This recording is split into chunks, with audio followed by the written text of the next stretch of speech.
Friends, నా పేరు Venkatesh. Modi, hats off to Modi, man of development India. ఒక అర్థాన్ని తీసుకొచ్చాడండి మోడీ ఒక దేవుడైపోయాడు. ఇప్పటికైనా సిగ్గు తెచ్చుకోండి. నల్లధనం దాచుకున్న వాళ్ళందరూ సిగ్గు తెచ్చుకొని మోడీ ఒక దేవదూతలుగా మారాలనుకుంటే మీ దగ్గర ఉన్నటువంటి సొమ్ముని పేద ప్రజలకు పంచిపెట్టండి, లేదంటే దాన్ని తీసుకెళ్లి కుప్పతొట్లలో పడేయండి. మీ వల్ల దేశానికి ఒరిగేది ఏమీ లేదు. అర్థమైందా?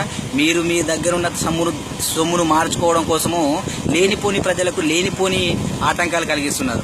ఇదేదో మోడీ గారు చేస్తున్నది ఏదో గొప్ప పని కాదు. దీనివల్ల మాకు ముందే ఇన్ఫర్మేషన్ లేదు. ముందు ఇన్ఫర్మేషన్ ఎందుకు? సొమ్మును మొత్తం దాచుకొని మళ్ళీ వెయిట్ చేసుకుని బ్లాక్ మనీ మళ్ళీ దాచుకున్నావనా? ఎందుకు నీకు ఇన్ఫర్మేషన్ ఇచ్చేది? ఏం చేసుకుంటావా సొమ్మునంతా? పోయేటప్పుడు చచ్చేటప్పుడు నెత్తిని పెట్టుకొని చస్తావా? చస్తావురా సొమ్ముని తీసుకొని పోయి. ఏదో మాట్లాడుతున్నా చూస్తున్నా. మన హైదరాబాద్లో చాలా మంది మోదీకి అగెనెస్ట్గా గుడ్లు కొట్టుడు, ఆమ్లెట్ కొట్టుడు కాంగ్రెస్ పార్టీ వాళ్ళు చేస్తున్నారు చాలా మంది. అది ఎంతవరకు కరెక్ట్? నువ్వు కూడా మాలాంటి ఒక మనిషివే. అర్థమైందా? మా నుంచి వచ్చిన వాడివే. అర్థమైందా? అరే, నీ దగ్గర ఉన్న ఒక 500, 1000, 2000 రూపాయల నోట్ చేంజ్ చేసుకోవడం కోసం నువ్వు ఇంత కష్టపడుతుంటే కొన్ని 100 కోట్లు ఎట్లా చేంజ్ చేసుకుంటూ అనుకుంటున్నావు? బ్లాక్ మనీ ఆ మాత్రం ఆలోచించే మెదలే ఎదరవై నీకు. ఏడబుట్టినావు, ఏడున్నావు నువ్వు. 60 సంవత్సరాలు భారతదేశానికి పట్టినటువంటి కుతంత్రాలు అన్నీ ఒకే ఒక దెబ్బ తోలిపోయినాయని చెప్పేసి బ్లాక్ మనీ దాచుకున్నటువంటి ఎవడైతే బడాబాబు ఉన్నారో వాళ్ళంతా ఇలాంటి చిల్లర నాయకుల్ని పట్టుకొని ఏం చేస్తున్నారంటే వ్యతిరేక ప్రచారాలు చేస్తున్నారు. అది ఎంతవరకు కరెక్ట్? అందరూ చదువుకున్న వాళ్ళే. మన భారతదేశంలో మ్యాక్సిమము ప్రపంచంలోనే యంగర్స్ ఉన్న దేశం భారతదేశం. ఆ యంగర్స్లలో అందరూ మ్యాక్సిమం 90% అందరూ చదువుకున్న వాళ్ళే. ఒకసారి ఆలోచించండి. మోడీ గారు డైరెక్ట్ చెప్పారండి, కొంచెం ఇబ్బంది అవుతుంది, ప్రజలు సహకరించుకోండి అని చెప్పాడు. అర్థమైంది? అరే, మోడీ గారు నిన్న సాయంత్రం చెప్పారండి, ఈ రోజు మీకు చిల్లర ఇవ్వడం లేదని చెప్పేసి రైల్వే స్టేషన్లో తిరుగుతున్నారండి ఒక వ్యక్తులు చెప్తున్నారు, వీడియోలు పెట్టారు యూట్యూబ్లలో. అంటే ఏంటండి? అంటే మోడీ గారు చెప్పారు, ఏమని చెప్పారు? కొంచెం సహకరించుకోవాలి. గవర్నమెంట్ బ్యాంకులలో, గవర్నమెంట్ రైల్వే స్టేషన్లలో, పోస్ట్ ఆఫీసులలో చేంజ్ చేసుకోమని చెప్తే వైడి డబ్బులు ఇస్తే వాళ్ళు చిల్లర ఇవ్వట్లేదు. అంటే తప్పెవరిది? మనది. అది కొంచెం ఆలోచించండి. ఇది ఒక భారతదేశం ఒక అడుగు ముందుకేయడం కోసం చేస్తున్నటువంటి పని. అందరూ సహకరిస్తే రేపు వచ్చేటువంటి భావి భారతానికి మనం ఇచ్చే గిఫ్ట్. మా నాన్నలు, మా తాతలు అందరూ ఇలాంటి కుళ్ళు రాజకీయాల బతికారు. మోడీ గారు తీసుకున్నటువంటి ఒకే ఒక్క గొప్ప పనితోటి మనందరం ఒక స్వచ్ఛమైన భారతదేశాన్ని చూడగలుగుతాం. దయచేసి అందరూ మోడీ గారికి సహకరించండి. ఇలాంటి దుష్ప్రచారాలను నమ్మకండి, వాటికి పాల్పడకండి. వారు చేసినటువంటి పనులు మీరు కూడా జనాలని కొంచెము ఎంకరేజ్ చేస్తూ. కష్టాలు ఉంటాయండి, ఖచ్చితంగా ఉంటాయి. ఎందుకు ఉండవండి కష్టాలు? చేంజ్ కోసం ఖచ్చితంగా కష్టాలు ఉంటాయండి. ఒకటి నిజంగా చెప్పాలంటే, లేని వాళ్ళ దగ్గర డబ్బులే ఉంటాయండి, పేదల దగ్గర డబ్బులే ఉంటాయండి. 500 రూపాయలు ఉంటాయి, మా అంటే 1000 రూపాయలు ఉంటాయి, 1,00,000 రూపాయలు ఉంటాయి. మిడిల్ క్లాస్ ఫ్యామిలీ అయితే ఒక 5 లక్షలు ఉంటాయి. హయ్యర్ మిడిల్ క్లాస్ ఫ్యామిలీ అయితే ఒక 10 లక్షలు ఉంటాయి. 1,00,000 రూపాయలలో వాళ్ళైతే లిక్విడ్ క్యాష్ ఎవరి చేతిలో పెట్టుకుని ఉంటారండి. అర్థమైందా? మ్యాక్సిమం అందరూ ఏదో ఒక పనులు చేస్తూనే ఉంటారు, వాళ్ళ పెట్టుబడులలో ఉంటాయి. సో మనం ఏంటంటే మనం కొంచెం సహకరించుకుంటే, ఇప్పుడు కిరాణా షాప్ వాళ్ళు ఉన్నారనుకోండి, చేంజ్ లేదనుకోండి, వాళ్ళకి కిరాణం ఇవ్వండి, ఖాతా రాసుకోండి. 2-3 రోజుల తర్వాత చేంజ్ చేసుకున్న తర్వాత నీ డబ్బులు నీకు ఇచ్చేస్తారు. అంటే మనలో మనం ఇలాంటి చిన్నవి మనలో మనం సహకరించుకుంటే ఇంత పెద్ద సమస్య ఉండదండి. అర్థమైందా? బడాబాబులు ఎవరో 1,00,000 కోట్లు దాచుకున్న వాళ్ళు దాన్ని ఏం చేస్తున్నారంటే, మోడీ గారు ముందు ఇన్ఫర్మేషన్ లేదు, చెప్పకుండా చేస్తున్నారు, ఇది ఎంతవరకు కరెక్ట్ అని చెప్పేసి దుష్ప్రచారం చేస్తున్నారు చాలా మంది.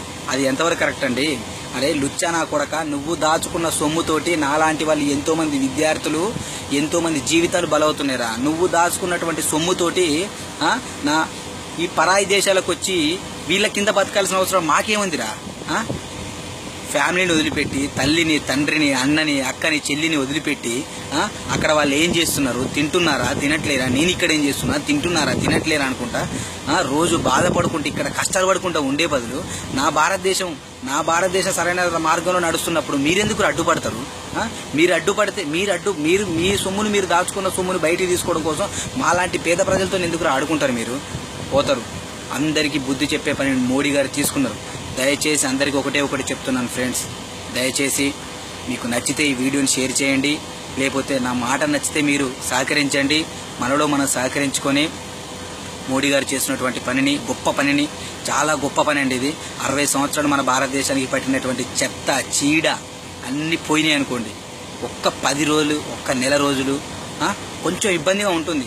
మన డైలీ వారిగా తెచ్చుకున్నటువంటి పాలు, పెరుగు, కూరగాయలు చిన్న చిన్నగా ఉంటాయండి. వాటికి మనం ఏదో విధంగా కింద పడవ మీద పడవ తిప్పాలు చేసుకుంటే మన కష్టాలు వెళ్తాయండి. అరే ఎన్నో యుద్ధమాలు అరే రీసెంట్గా పాకిస్తాన్తో 30 మంది గొడవ పడి చనిపోయారండి సోల్జర్. వాళ్ళకి ఏం అవసరం? వాడేమన్నా గొడవ పెట్టుకుంటే పాకిస్తాన్ ఇంటికి వెళ్ళి వాడికి ఏం అవసరం చచ్చిపోవడానికి? 30 మంది సోల్జర్లు చనిపోయారండి. వాళ్ళకి ఏం అవసరం? పాకిస్తాన్ ఇంటికి వెళ్ళి వాళ్ళని గొడవ పెట్టుకున్నారా? ఎవరి కోసం చచ్చిపోయాడు? మన కోసం చచ్చిపోయాడు, మన భారతదేశం కోసం చచ్చిపోయాడు. ఆలోచించండి, మెదడు పెట్టి ఆలోచించండి, దయచేసి చెప్తున్నాను, ఆలోచించండి. అర్థమైందా? ఈ రోజు వాడు నాకెందుకు అని ఆ రోజు సోల్జర్ అనుకుంటే ఈ రోజు భారతదేశంలో నువ్వు ఉండేవాడి కాదు, నేను ఉండేవాడిని కాదు. అర్థమైందా? అది కొంచెం అర్థం చేసుకొని మాట్లాడండి. నాకెందుకులే, వాడెవడో బ్లాక్ మనీ దాచుకుంటే నేనెందుకు ఇబ్బంది పడుతున్నా అంటే మరి వాడెవడో పాకిస్తాన్ వాడు తప్పు చేస్తే వీళ్ళెందుకు చావాలండి? వీళ్ళెందుకు చావాలి? ఆలోచించండి కొంచెం. మన భారతదేశం కోసం ఎవడో తప్పు చేస్తున్నాడు, మనం ఎందుకు స్ట్రగుల్ అవుదాం అనుకుంటే మాత్రం ఎప్పటికీ మనం బాగుపడలేమండి. కొంచెం ఆలోచించి వాళ్ళెవరో పెద్ద ఎదవలు చేస్తున్న తటువంటి తప్పుకి మనం కొంచెం రిస్క్ తీసుకుంటే రేపటి భావి భారతాన్ని మనం చూడగలుగుతామండి. దయచేసి మోడీకి ఎంకరేజ్ చేయండి. చేస్తున్నటువంటి కొంతమంది అసభ్యక ప్రచారాలు చేస్తున్నారు, వాళ్ళందరికీ పార్టీల వారిగా కాదండి, ఒక సామాన్య జనంగా మీరు బయటకు వచ్చి జనాలకు తెలియజేయండి, ఈ పరిస్థితి ఏంటి తెలియజేయండి. అర్థమైందా?